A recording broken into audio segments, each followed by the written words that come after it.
بسم الله والصلاة والسلام على رسول الله أما بعد فأعوذ بالله من الشيطان الرجيم بسم الله الرحمن الرحيم قال الإمام الحافظ الحجة أبو الحسين مسلم بن الحجاج بن مسلم القشيري النسابوري رحمه الله بسم الله الرحمن الرحيم الحمد لله رب العالمين والعاقبة للمتقين وصلی اللہ علی محمد خاتم النبیین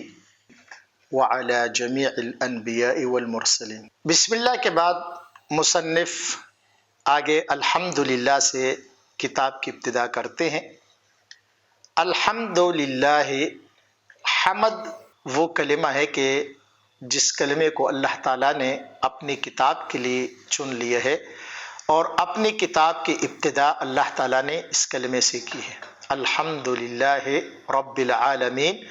سورۃ فاتحہ سے اللہ تعالیٰ نے اپنے کلام کی ابتدا کی ہے اور شروع میں اللہ تعالیٰ نے الحمد کا ذکر کیا ہے۔ تو الحمد کس کو کہتے ہیں؟ ایک تو نحو اور صرف اور دیگر کتابوں میں جو علماء بحث کرتے ہیں مدح ہے اور شکر ہے، ان میں پھر فرق بیان کرتے ہیں کہ حمد اصل میں اس کو کہتے ہیں کہ آپ کسی چیز کی تعریف کرتے ہیں، لیکن وہ جس چیز پر آپ اس کی تعریف کرتے ہیں تو وہ اس کے اختیار میں ہو، اور اگر اس کے اختیار میں نہیں ہے تو وہ مدح ہے۔ مثال کے طور پر آپ کہتے ہیں کہ یہ کمرہ بڑا خوبصورت ہے، بہت اچھا ہے، تو اب یہ کمرے کی خوبصورتی اس کے اختیار میں نہیں ہے تو یہ اس کو مدح کہتے ہیں۔ اور اگر آپ اس کے بنانے والے کی تعریف کرتے ہیں کہ جس نے یہ کمرہ بنایا ہے، یہ انجینئر بڑا ماہر ہے، بہت اچھا ہے، تو یہ پھر حمد ہے، کیونکہ یہ کام اس کے اختیار میں۔ اور اس کے بارے میں پھر شکر میں اور حمد میں ان میں فرق کرتے ہیں، لیکن اس سے حمد کا جو حقیقی معنی ہے یا اس سے جو فوائد حاصل ہوتے ہیں وہ فائدہ اس تعریفات سے حاصل نہیں ہوتا۔ اس لیے حمد ابن قیم رحمہ اللہ اس کی تعریف کرتے ہیں کہ حمد میں 3 چیزیں شامل ہیں۔ وہ کہتے ہیں الحمد اخبار عن محاسن المحمود مع حبہ و اجلالہ و تعظیمہ، کہ حمد کس کو کہتے ہیں؟ آپ کسی کی تعریف کرتے ہیں، لیکن تعریف کس بنا پر ہو کہ جس کی آپ تعریف کرتے ہیں آپ کے دل میں اس کی محبت ہے، اس محبت کی بنا پر آپ اس کی تعریف کرتے ہیں، اور آپ کے دل میں اس کی تعظیم ہے، اس تعظیم کی بنا پر آپ اس کی تعریف کرتے ہیں، تو آپ کے دل میں محبت بھی ہے، تعظیم بھی ہے، اجلال بھی ہے، آپ اس کو دوسروں پر فوقیت دیتے ہیں، تو اس کو اصل میں حمد کہتے ہیں۔ تو بعض لوگ ایسے ہوتے ہیں کہ سامنے تعریف تو کر لیتے ہیں لیکن دل میں ان سے نفرت کرتے ہیں۔ کتنے ظالم لوگ ایسے ہوتے ہیں کہ ان کے سامنے لوگ ان کی ظلم سے ڈرتے ہوئے ان کے سامنے تعریف کرتے ہیں لیکن دل میں ان سے نفرت کرتے ہیں، تو یہ چیز اس کو حمد نہیں کہا جاتا۔ حمد یہ ہے کہ جس کی آپ تعریف کرتے ہیں آپ کے دل میں انتہائی محبت بھی ہو، آپ کے دل میں اس کے بارے میں تعظیم ہو اور آپ دوسروں پر اس کو فوقیت دیتے ہیں، یہ حمد ہے۔ تفسیر قرطبی میں امام قرطبی رحمہ اللہ وہ بھی کہتے ہیں کہ الحمد فی کلام العرب معنی الثناء الکامل، کہ عرب لغت میں حمد کا معنی کیا ہے؟ انہیں مکمل تعریف کرنا، اچھی تعریف کرنا۔ تو حمد کے بارے میں بھی وہی روایات جو بسم اللہ کے بارے میں ہم نے ذکر کی ہے، اسی طریقے کی روایت جو یہی ابو ہریرہ رضی اللہ عنہ کی روایت حمد کے بارے میں بھی ہے کہ کل امر ذی بال لا یبدا فیہ بالحمد للہ فہو اقطع، یا اس کو دوبارہ ہم ریپیٹ نہیں کرتے، وہی روایت جو بسم اللہ کے بارے میں ہے اس میں الحمد کا ذکر بھی۔ ابن عباس رضی اللہ عنہ اس کے بارے میں کہتے ہیں کہ الحمدللہ کلمۃ کل شاکر، کہ الحمدللہ یہ ہر شکر ادا کرنے والے کا یہ کلمہ ہے، اس کی زبان پر الحمد، یہ حمد کے الفاظ جاری ہوتے ہیں۔ پھر اس کے بعد وہ اس کی تفسیر کرتے ہیں کہ آدم علیہ السلام نے یہ کلمہ ادا کیے کہ جب ان کو چھینک آئی تو انہوں نے کہا کہ الحمدللہ۔ نوح علیہ السلام کو جب اللہ تعالیٰ نے نجات دی اور پانی میں اللہ تعالیٰ نے ان کو محفوظ رکھا تو اس وقت انہوں نے کہا فَقُلِ الْحَمْدُ لِلَّهِ الَّذِي نَجَّانَا مِنَ الْقَوْمِ الظَّالِمِينَ، کہ آپ کہہ دیجئے کہ تمام تعریف اللہ کے لیے ہے جس نے ہمیں ظالم قوم سے نجات دی۔ ابراہیم علیہ السلام کو جب اللہ تعالیٰ نے بیٹے عطا کیے، اسماعیل علیہ السلام، اسحاق علیہ السلام، اس نعمت کے مقابل میں اللہ تعالیٰ کا وہ شکر ادا کرتے ہیں کہ ان سورۃ ابراہیم میں اللہ تعالیٰ نے ابراہیم علیہ السلام کا قول نقل کیے ہے، الحمدللہ الذی وہب لی علی الکبر اسماعیل و اسحاق ان ربی لسمیع الدعاء، کہ تمام تعریف اس ذات کے لیے ہے کہ جس نے مجھے اس بڑھاپے کی عمر میں اسماعیل علیہ السلام، اسحاق علیہ السلام یہ بیٹے عطا کیے۔ داؤد اور سلیمان علیہ السلام کے واقعے میں اللہ تعالیٰ نے ان کی بات کو نقل کی ہے، وقال الحمد للہ الذی فضلنا علی کثیر من عباده المؤمنین، سورۃ النمل میں اللہ تعالیٰ نے سلیمان علیہ السلام اور داؤد علیہ السلام کی اس بات کو نقل کی ہے کہ اللہ تعالیٰ نے ان کو ایک ہی وقت میں بادشاہی بھی دی تھی اور نبوت بھی دی تھی، انہیں دنیاوی نعمتیں بھی اللہ نے ان کو دی تھی اور اخروی نعمت وہ بھی اللہ تعالیٰ نے ان کو دی، تو اس لیے وہ بھی اللہ تعالیٰ کی ان نعمتوں پر اللہ کا حمد ادا کرتے ہیں، شکر ادا کرتے ہیں کہ وقال، ان دونوں نے یہ کہا، باپ بیٹے نے، الحمدللہ الذی، تمام تعریف اس ذات کے لیے ہے جس نے ہمیں فضیلت دی، علی کثیر من عبادہ مؤمنین، اپنے بہت سے مومن بندوں پر، اور اہل جنت جب جنت میں داخل ہوں گے وہ بھی یہی اللہ کا حمد بیان کریں گے۔ وَقُلِ الْحَمْدُ لِلَّهِ الَّذِي لَمْ يَتَّخِذْ وَلَدًا، سورۃ اسراء میں رسول صلی اللہ علیہ وسلم کو بھی اللہ نے یہ حکم دیا کہ آپ یہ کہیں کہ تمام تعریف اس ذات کے لیے ہے، لم يتخذ ولدًا، جس نے کوئی اولاد نہیں بنا رکھی، اور اہل جنت بھی جنت میں جب داخل ہوں گے تو وہ یہی کہیں گے۔ سورۃ فاطر میں اللہ تعالیٰ نے اہل جنت کی اس بات کو نقل کی ہے، الحمدللہ الذی اذھب عنا الحزن، تمام تعریف اس ذات کے لیے ہے کہ جس نے ہم سے غم کو دور کی۔ اور اہل جنت جب ان کی مجلس کے اختتام بھی اسی حمد پر ہوگا، وآخر دعواہم ان الحمد للہ رب العالمین، سورۃ یونس میں اللہ تعالیٰ نے ان کی اس بات کو ذکر کیے ہے۔ تو اس لیے ابن عباس رضی اللہ عنہ کہتے ہیں فہی کلمۃ کل شاکر، کہ یہ ہر شکر کرنے والے کا یہ کلام ہے، الحمدللہ۔ اللہ تعالیٰ اس بات پر کہ اللہ تعالیٰ کا حمد کیے جائے، اللہ تعالیٰ کی تعریف کی جائے، اللہ تعالیٰ اس پر بہت خوش ہوتے ہیں۔ علی رضی اللہ عنہ سے عمر رضی اللہ عنہ نے ایک دن پوچھا کہ الحمدللہ کے بارے میں، تو علی رضی اللہ عنہ نے یہ جواب دیا، یہ وہ کلمہ ہے کہ جو اللہ تعالیٰ نے اپنے لیے اس کو پسند کی ہے۔ پھر اللہ تعالیٰ کا شکر ادا کرنا، اس کے لیے علماء نے 3 شروط ذکر کی ہیں۔ سب سے پہلی شرط تو یہ ہے کہ جب اللہ تعالیٰ نے انسان کے اوپر کوئی نعمت کی ہے تو سب سے پہلے منعم حقیقی کو پہچاننا ضروری ہے کہ وہ نعمت کس نے کی ہے، اس نعمت کی نسبت منعم حقیقی کی طرف کرنا، یہ اس منعم کا حق ہے۔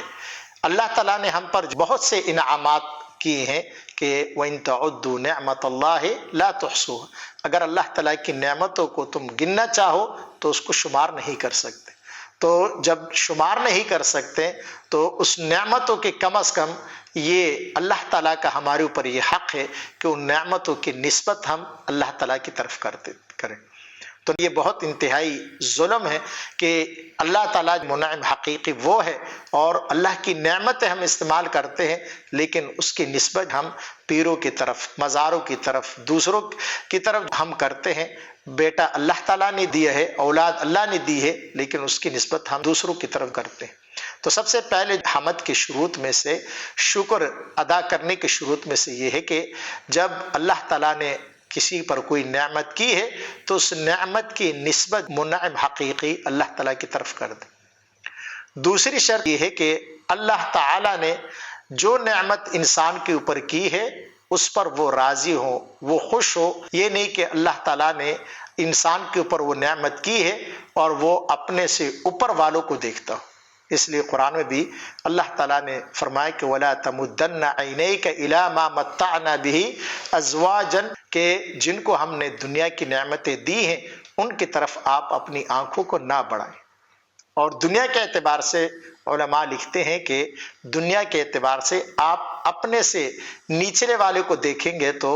آپ کو اللہ تعالیٰ کی اس نعمت پر شکر ادا کریں گے کہ جو نعمت اللہ تعالیٰ نے دی۔ مثال کے طور پر اگر آپ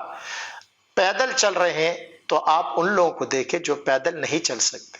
اگر آپ گاڑی میں بیٹھے ہوئے ہیں تو آپ ان لوگوں کو دیکھیں کہ جن کے پاس گاڑی نہیں ہے وہ پیدل چل رہے ہیں۔ اگر آپ کے پاس جو بھی نعمت اللہ نے دی ہے تو اپنے سے نیچے والے کو دیکھیں تو اس نعمت پر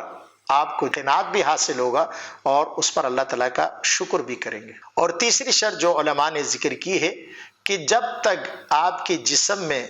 طاقت ہے، قوت ہے، وہ نعمت آپ کے پاس ہے تو اس نعمت کو اللہ تعالیٰ کی اطاعت میں صرف کریں، نہ کہ اللہ تعالیٰ کی نافرمانی میں۔ اللہ تعالیٰ نے جسم دیے ہے، صحت دی ہے، اس صحت کو اللہ تعالیٰ کی اطاعت میں جو استعمال کریں، اس جسم کو اللہ تعالیٰ کی نافرمانی میں استعمال نہ کریں۔ اللہ تعالیٰ نے کوئی بھی نعمت دی ہے، مال دی ہے، تو اس مال کو اللہ کے راستے میں خرچ کریں، اللہ تعالیٰ کی اطاعت میں اس کو استعمال کریں، ان راستوں میں استعمال کریں جن سے پہ اللہ تعالیٰ راضی ہوتا ہے، ان چیزوں میں استعمال نہ کریں کہ جو انسان کے لیے اللہ تعالیٰ کی ناراضگی کا سبب بنتا ہے۔ حمد کی فضیلت کے بارے میں امام مسلم رحمہ اللہ ابو مالک الاشعری رضی اللہ عنہ کی روایت ذکر کرتے ہیں، الطہور شطر الایمان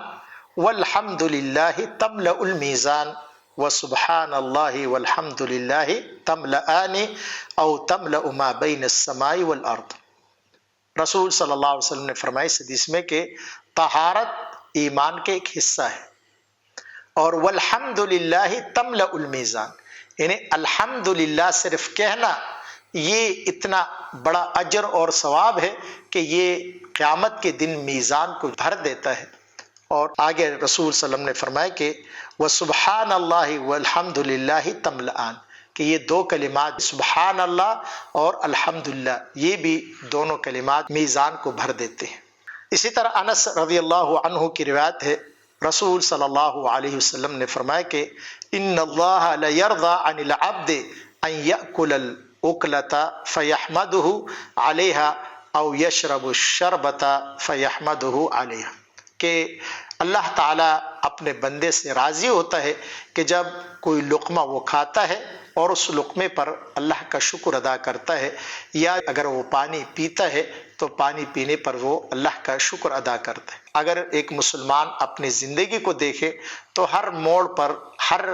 وقت پہ رسول صلی اللہ علیہ وسلم نے الحمد کا حکم دیے۔ جب ہم کھانا کھاتے ہیں الحمدللہ الذی اطعمنا وسقانا، پانی پیتے ہیں تو تب بھی الحمدللہ پڑھتے ہیں، لباس پہنتے ہوئے بھی ہم الحمدللہ الذی کسانی ھذا ورزقنیہ من غیر حول منی ولا قوت۔ اس طریقے سے دیگر جو اذکار ہیں ان کو اگر انسان دیکھے تو کوئی بھی نعمت جب انسان کو اللہ تعالیٰ دیتا ہے تو اللہ کا شکر ادا کرنے کے لیے اللہ تعالیٰ نے ہمیں یہ حکم دی ہے کہ ہم اللہ تعالیٰ کا حمد بیان کریں اور الحمدللہ پڑھیں۔ اس لیے ایک اور روایت میں جابر رضی اللہ عنہ کی روایت ہے، رسول صلی اللہ علیہ وسلم فرماتے ہیں افضل الذکر لا الہ الا اللہ و افضل الدعاء الحمدللہ، کہ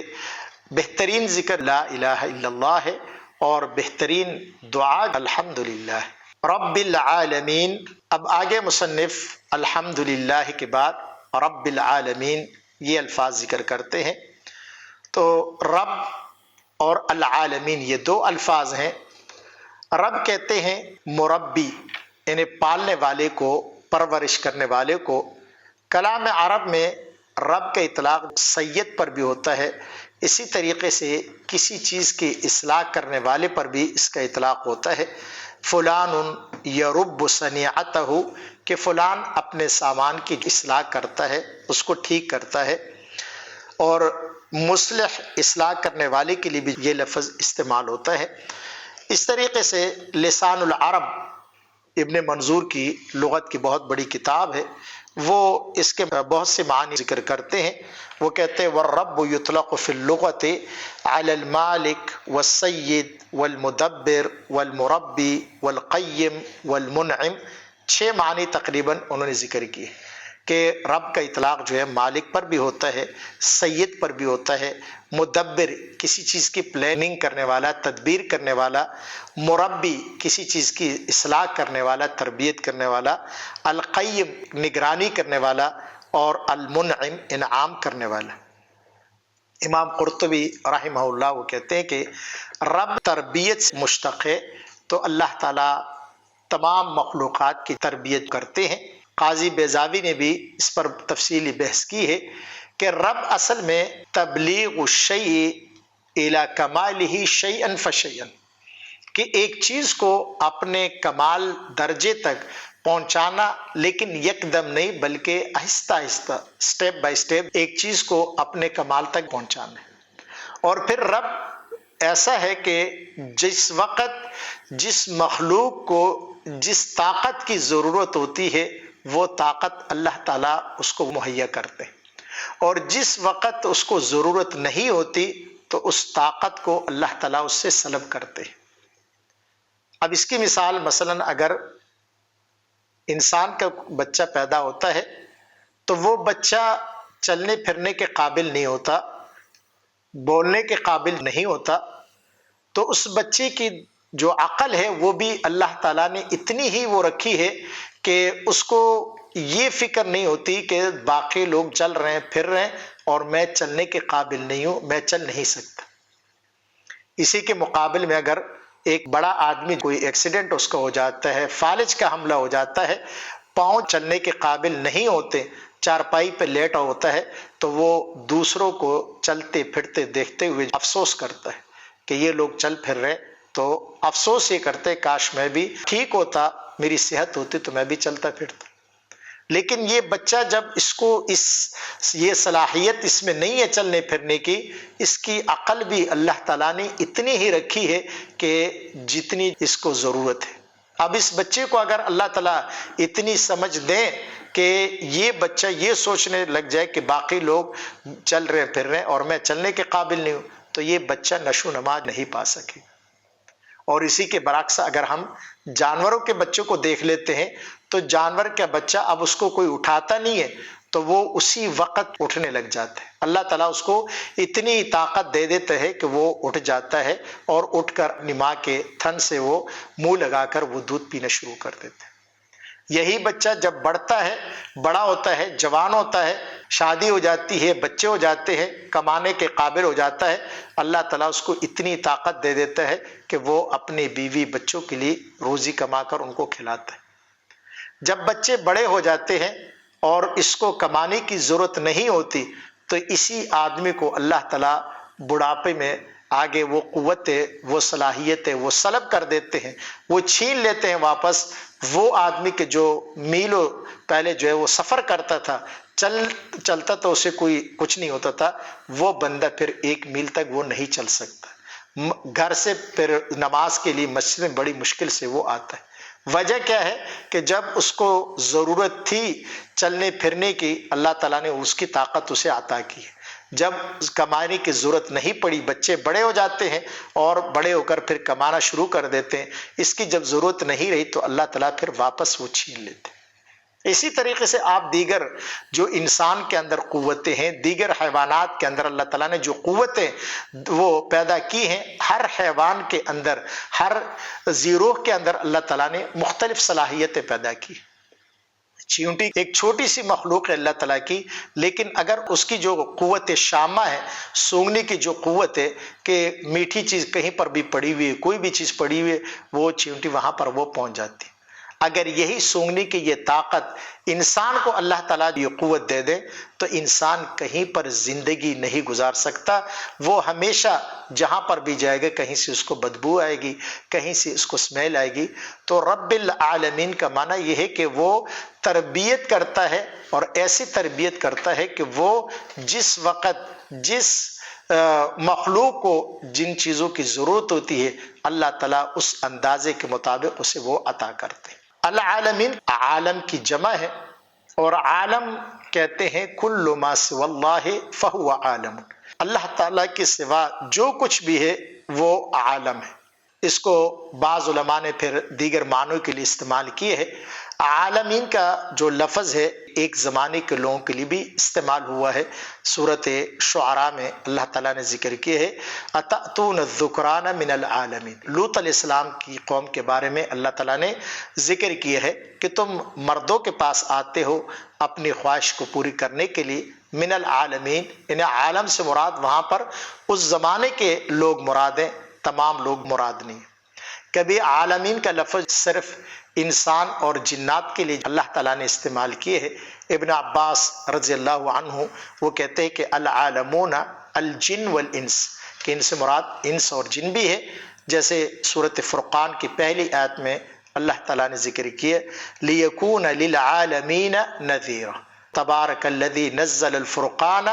اللہ بابرکت ذات ہے جس نے قرآن کریم کو فرقان کو نازل کیا، اور اس لیے نازل کیا تاکہ یہ لیکون للعالمین، تو یہاں عالمین سے مراد انس اور جن ہے، انہیں تمام مخلوقات مراد نہیں ہے، کیونکہ قرآن کریم اللہ تعالیٰ نے انسان اور جنات کی ہدایت کے لیے نازل کیا۔ باقی اس کے علاوہ تمام کائنات کے لیے بھی عالمین کا لفظ استعمال ہوا ہے، جیسے الحمدللہ رب العالمین، اس میں تمام کائنات مراد ہے، تو کلو ما سوی اللہ فہو عالم، اس معنی میں اللہ تعالیٰ نے ذکر کیے ہیں۔ تفسیر قرطبی بھی عالمین کو عموم پر استدلال کرتے ہیں کہ اللہ تعالیٰ کے سوا تمام جو مخلوقات ہیں ان کو عالم کہا جاتا ہے۔ جیسے فرعون نے موسیٰ علیہ السلام سے جب پوچھا تو موسیٰ علیہ السلام نے یہی جواب دیا، قال فرعون وما رب العالمین، فرعون نے کہا کہ رب العالمین کون ہے؟ سورۃ شعراء میں اللہ تعالیٰ نے یہ ذکر کیا کہ موسیٰ علیہ السلام نے ان کو جواب دیا کہ رب السماوات والارض وما بینہم، رب کون ہے؟ رب العالمین، کہ وہ رب آسمانوں کا رب ہے، زمین کا رب ہے، وما بینہما، اور جو ان کے درمیان مخلوقات ان تمام کا رب ہے۔ تو اس سے بھی یہ معلوم ہوتا ہے کہ عالم کل ما سوی اللہ فہو عالم،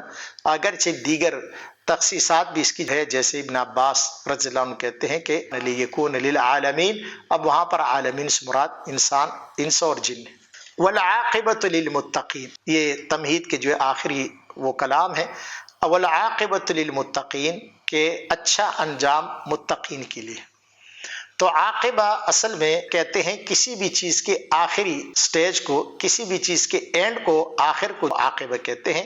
لیکن تفسیر قرطبی رحمہ اللہ وہ ذکر کرتے ہیں کہ العاقبہ آخر کل شیء، لیکن عاقبہ یہ اچھے انجام کو کہتے ہیں، اور ایک ہے عقاب یا عواقب،